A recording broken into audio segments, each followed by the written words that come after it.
നിങ്ങളുടെ favourite shows ഇനി ഒരിക്കലും മിസ്സാവില്ല. ഇപ്പോൾ C5 കാണും നിങ്ങളുടെ ഫേവറേറ്റ് ഷോ തികച്ചും സൗജന്യമായി. ഞാനാ ഇപ്പൊ ഇവിടുത്തെ പ്രശ്നം. ആന്റി എടുക്കുന്ന തീരുമാനങ്ങൾ ന്യായമുള്ളതായതുകൊണ്ട് ഞാൻ പിന്തുണയ്ക്കും. ചെറുപ്പം മുതലേ എന്റെ മനസ്സ് സത്യത്തിന്റെ നീതിയുടെ പക്ഷത്ത് നിൽക്കുന്നതായി പോയി. അതൊരു കുഴപ്പമാണെന്ന് ഇപ്പോഴാ ആന്റി എനിക്ക് മനസ്സിലായത്. മോളെ, നീ ഒന്ന് ആശ്വസിക്കേ. നമുക്ക് എല്ലാത്തിനും സമാധാനം ഉണ്ടാക്കാം. രോഹിത്തിന്റെ കാര്യം ഓർത്ത് ഓരോ നിമിഷവും നീറിക്കൊണ്ടിരിക്കുക ആന്റി. ഞാൻ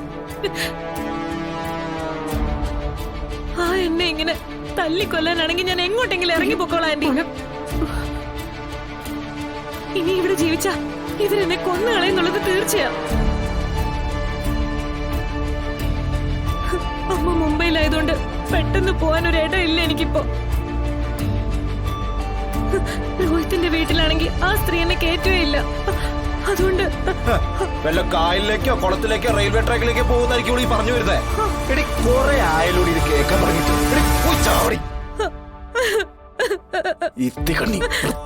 വിഷ്ണു കണ്ടില്ല ആന്റി വിഷ്ണുവേട്ടന്റെ മനസ്സിലിരിപ്പ്. ഞാനപ്പോ മതി. വിഷ്ണു അല്ല ഇവിടെ കാര്യങ്ങൾ തീരുമാനിക്കുന്നത്, ഞാനാ, ഈ സത്യഭാമ. ഇവിടെ ആര് നിക്കണം ആര് പോണോന്നൊക്കെ ഇപ്പൊ ഈ ഞാൻ തീരുമാനിക്കും. തൽക്കാലം നിനക്ക് ഇവിടുന്ന് പോകാം. പോകാൻ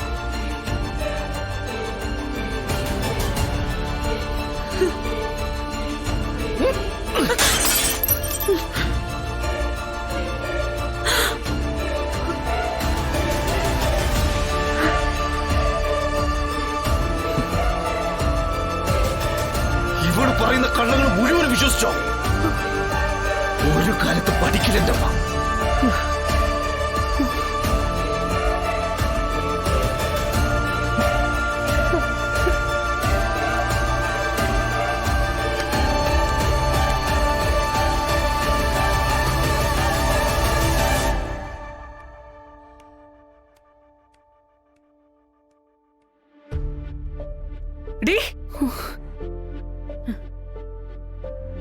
തൽക്കാലം ഞാൻ നിന്നോട് ഒന്നും പറയുന്നില്ല. നിന്റെ അമ്മ നിൽക്കുന്നു. ശാരദാമ്മ കണ്ടല്ലോ മകളുടെ തനി സ്വഭാവം.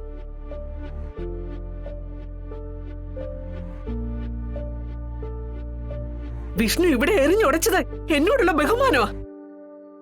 അതിന് കാരണക്കാരി നിങ്ങളുടെ മകളാണെന്ന് ഞാൻ വിശ്വസിക്കുന്നു.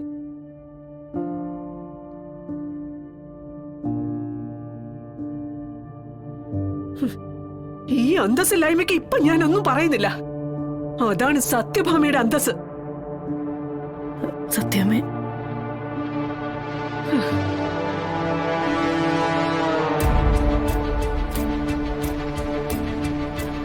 മോള് വാ.